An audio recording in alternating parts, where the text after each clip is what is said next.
Alô Central do Enem, estamos aí dando continuidade ao nosso tema, que é o Brasil monárquico, o período que vai da proclamação da independência em 1822 até a proclamação da República em 1889.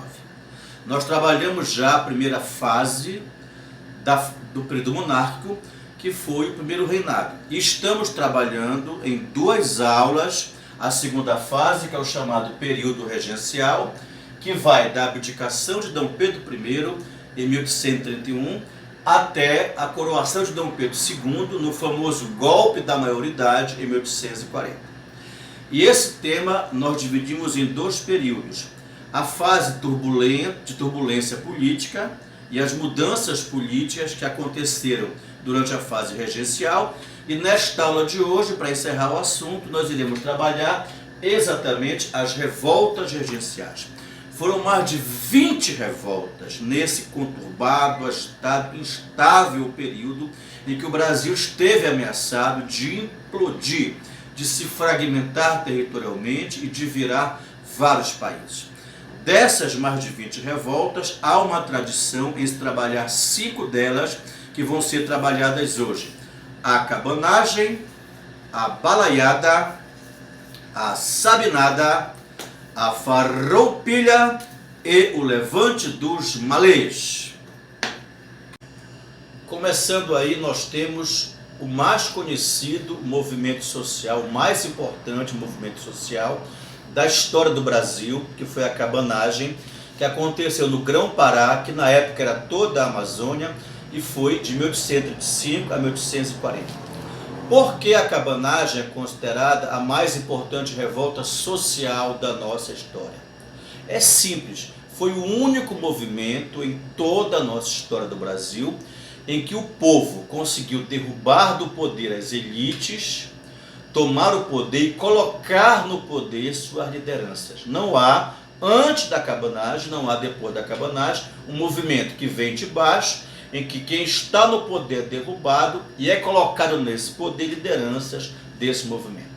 Basicamente é a pobreza, o abandono, a miséria, o latifúndio de índios, mestiços, ribeirinhos, pobres, que são os cabanos. O movimento reúne uma diversidade de grupos sociais. Vai ter um pouco de elite, vai ter fazendeiro, vai ter jornalista, mas basicamente o grosso do movimento são as camadas populares. Esse povo queria a república, queria o fim da escravidão, queria a melhoria das suas condições de vida, queria o acesso à terra, o acesso ao voto, o fim do domínio de uma elite branca. Mas é exatamente essa diversidade que eu falei do movimento que faz com que ele fracasse. Começa a haver uma distância entre o que as lideranças pregavam e o que o movimento pregava. Enquanto alguns líderes, como Clemente Malcher e o Eduardo Angelim, defendiam negociações com o governo regencial, basicamente o povo queria revolução mesmo, mudanças, uma ruptura, mudanças drásticas nas condições sociais do Grão-Pará. Essa falta de articulação pode ser compreendida como um fator que leva à própria quebra da unidade do movimento. O último governante cabano, que foi o Eduardo Angelim, ele chegou a pregar uma reforma estrutural realmente, mas era muito tarde e o governo regencial conseguiu tomar o Grão-Pará e não sossegou enquanto não eliminou drasticamente, com intensa repressão, o último levante cabano. Bom, a segunda revolta aqui da nossa sequência é a balaiada. Aconteceu lá na província do Maranhão, de 1838 a 1841. É mais uma revolta predominantemente popular. Apesar de ter fazendeiros, comerciantes, mas predominantemente pobres, agricultores, escravos aquilombados, um movimento também republicano, também reformista, que também expunha, colocava de maneira latente a pobreza que o Maranhão vivia e a necessidade de uma revolução ou de reformas estruturais para melhorar a condição de vida daquele povo. É mais um movimento que é altamente, duramente reprimido pelo governo regencial brasileiro, especialmente pelo seu caráter popular.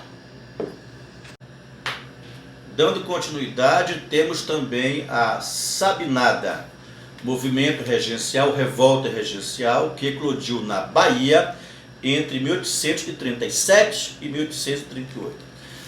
Diferentemente dos outros dois movimentos que nós falamos, a cabanagem e a balaiada, a Sabinada é predominantemente um movimento protagonizado por uma classe média urbana.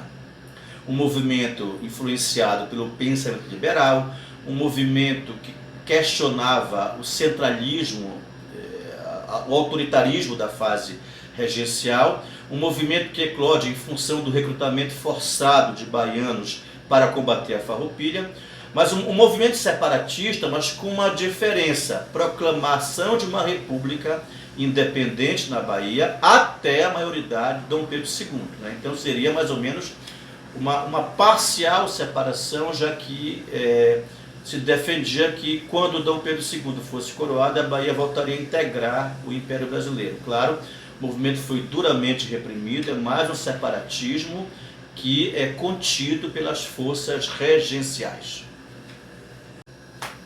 Muito bem, a nossa quarta revolta regencial é o chamado Levante dos Malês, que aconteceu na Bahia, em Salvador, mais uma vez na Bahia, em 1835. Malê é uma expressão de origem africana que quer dizer aquele que fala, lê e escreve em árabe.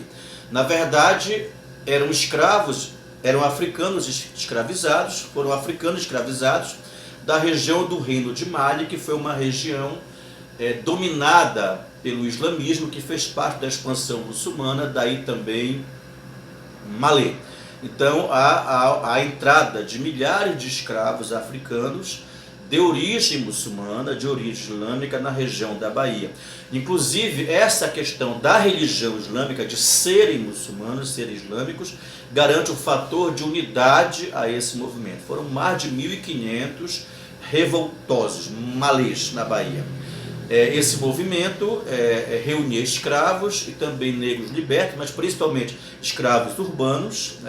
O fato de saberem falar, ler e escrever em árabe e serem muçulmanos dá essa unidade no movimento que pregava uma república, pregava a separação, pregava a extinção do catolicismo, pregava a morte de todos os brancos e até pregava a escravização de quem não aderisse ao movimento e expandiu o movimento para o sertão da Bahia. Logicamente, foi duramente reprimido, chegou a acontecer, chegou a eclodir, de raízes predominantemente populares e, como já disse, duramente reprimido pelas forças regenciais.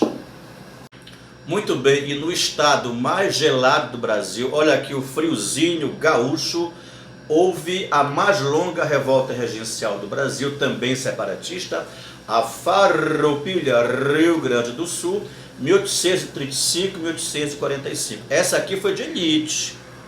E quando você for pesquisar a Farroupilha, você percebe que esse movimento, por ser de elite, não é reprimido como os outros.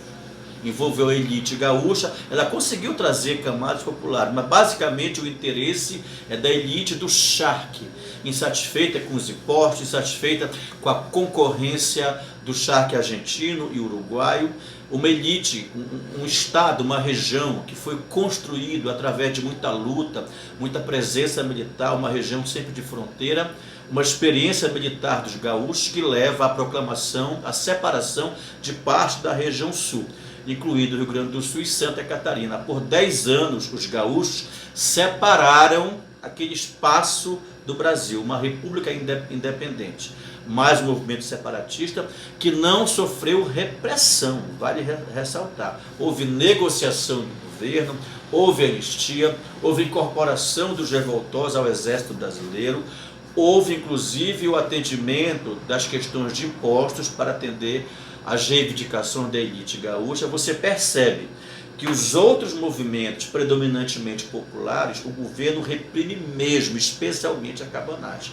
Esse aqui, mais elitizado, não sofre tanta repressão, mas foram 5 revoltas de mais de 20 que mostraram o quanto estava instável o período regencial e o quanto o território brasileiro se viu ameaçado de se fragmentar. Na próxima aula, damos continuidade ao Brasil Monárquico, vamos trabalhar o segundo reinado.